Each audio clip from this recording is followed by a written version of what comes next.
نحمده ونصلي على رسوله الكريم أما بعد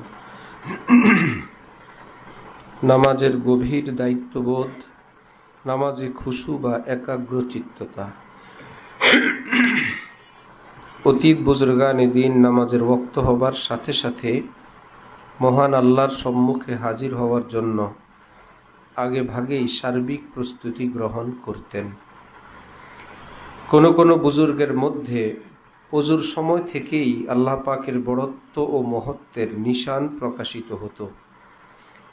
কেউ বা হাইয়া আলাস সালাহ ধ্বনি শ্রবণে দারুণভাবে অধীর হয়ে উঠতেন, যাতে করে প্রত্যেকেই স্ব মাকাম ও মর্তবা অনুযায়ী আল্লাহর দরবারে উপস্থিত হতে পারেন। নামাজ পূর্ব সময়ে কেউ কোনো এলমি চর্চা, জ্ঞানানুশীলন, মোকদ্দমা প্রভৃতি যে কোনো বিশেষ কাজে নিবিষ্ট থেকে থাকলে তারা নামাজের প্রস্তুতি গ্রহণে অধিকতর দ্রুততা অনুসরণ করতেন। কারণ কর্মব্যস্ত মানুষ সময় আসার আগেই প্রস্তুতি সম্পন্ন না করলে খুশু তথা একাগ্রতা ও নিবিষ্টতা ও যথাযথ ধ্যান মগ্নতা সহকারে নামাজ আদায় কঠিন হয়ে পড়ে। আমার শেখ আফজাল উদ্দিন রহমতুল্লাহ আলাইহি ওয়াক্তের 10 গুণ আগেই প্রস্তুতি গ্রহণ করতেন। একদা আমি বললাম, আপনার তো দুনিয়ার সাথে এমন কোনো সম্পর্ক নেই যা নামাজের মধ্যে অন্তরের উপস্থিতির জন্য অন্তরায় হতে পারে। বললেন, অন্তরায় সব মানুষের জন্যই রয়েছে, তবে তা যার যার স্তর অনুযায়ী।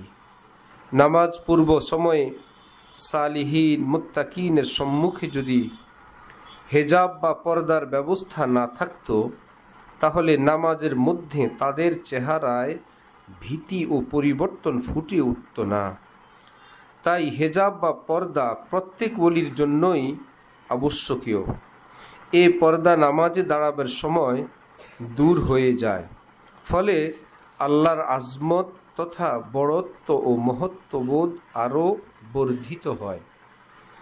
নামাজ পূর্ব সময়ে আল্লাহ থেকে আপেক্ষিক দূরত্বের পর্দা যদি না থাকত, তবে নামাজ আদায়কালে হজরত ইব্রাহিম খলিলুল্লাহ আলাইহিস সালাম এর বুকের গুঞ্জরণ ধ্বনি 1 মাইল দূর পর্যন্ত শোনা যেত না।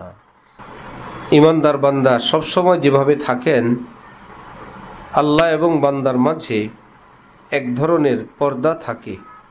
নামাজে গেলে সেই পর্দা অনেকটা দূরীভূত হয়ে বান্দা এবং আল্লাহর অনেক বেশি নৈকট্য অর্জন হয়, সেই দূরত্ব কমে যায়। যার জন্য হজরত ইব্রাহিম খলিলুল্লাহ আলাইহিস সালাম নামাজে দাঁড়াইলে বুকের ভিতরের গুঞ্জরণ 1 মাইল দূর থেকে শোনা যেত। অনুরূপ অবস্থা ছিল আরও বহু বুজুর্গানে দ্বীনের।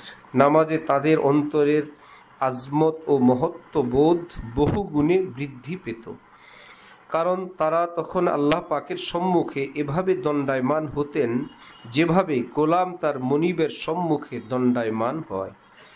আল্লাহ পাক তো সেই মহান সত্তা, যিনি অনুপম, অতুলন, অদ্বিতীয় জন। সেই মহান আল্লাহর সম্মুখে উপস্থিত ও দণ্ডায়মান হতেন তারা। হজরত আলী রাদিয়াল্লাহু আনহু এর অবস্থা ছিল, নামাজের সময় এলেই তার রং বদলে যেত, চেহারা পীতবর্ণ হয়ে যেত এবং বলতে শুরু করতেন, এ সেই আমানত, সেই গুরুদায়িত্ব যা আকাশমণ্ডল ও পর্বতরাজির সম্মুখে পেশ করা হয়েছিল এবং তারা এর ভার বইতে অস্বীকার করেছিল, অথচ সেই দায়িত্ব ভার আমি বহন করে নিয়েছিলাম। জানি না এর হক ও আদবসমূহ পূর্ণ করতে পারছি কি না। আব্দুল্লাহ ইবনে আব্বাস রাদিয়াল্লাহু আনহুমা বলেন, দিলের উপস্থিতি সহ 2 রাকাত অনুপস্থিত দিলের 1000 রাকাত অপেক্ষা শ্রেষ্ঠ। হযরত ইবনে আব্বাসের ফতোয়া, দিলের উপস্থিতি সহ 2 রাকাত অনুপস্থিত দিলের 1000 রাকাত অপেক্ষা শ্রেষ্ঠ। সুফিয়ান সাউরি রহমতুল্লাহ আলাইহি বলেন, আমরা এমন মানবদের দেখতে পেয়েছি যারা মসজিদে যাওয়ার সময় কেঁপে উঠতেন। আল্লাহর ভয় তাদের রং পরিবর্তন করে দিত। তখন জগতের সব কিছুই তারা ভুলে যেতেন। হে বন্ধু, উপদেশটি স্মৃতিবদ্ধ করো, খুশু ও একাগ্রতা অর্জন করো।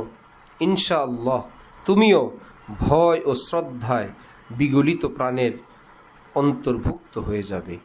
আলহামদুলিল্লাহি রব্বিল আলামিন। আল্লাহ আমাদের সবাইকে এই সমস্ত হেদায়েতের নূর দান করেন, জিন্দিগিকে আল্লাহ পাক আল্লাহর মোহব্বতওয়ালা বানানোর তৌফিক দান করেন।